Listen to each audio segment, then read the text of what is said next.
Jama'a na wannan kafa, muna farin cikin nuna muku wannan foto na wasu ango da amarya, wanda abun mamaki gashi dai ta amaryan kusan rabinta, angon ta ninka shi.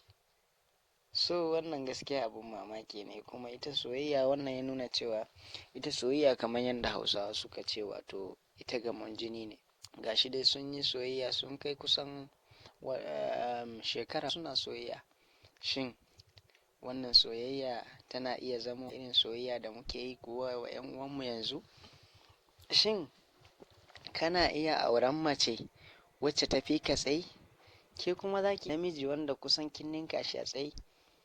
Lallai wannan soyayya ita ce cikakkiyar soyayya, kuma yana da kyau 'yan mata da samari su kasance sun yi koyi da wannan soyayya, domin gaskiya tana da matuƙar muhimmanci kuma ta burge kowa. Saboda haka muhawara ce ta musamman aka tattauna a tsakanin mutane da yawa, har wasu ke cewa ya auri mace wacce ta fi shi tsayi. Ai hakan ba zai yiwu ba. So ko akwai doka ne da ta ce namiji kada ya auri mace sai lallai tsayinsu ya zo ɗaya? Saboda haka wannan masoya sun kasance zakaran gwajin dafi a fagen soyayya.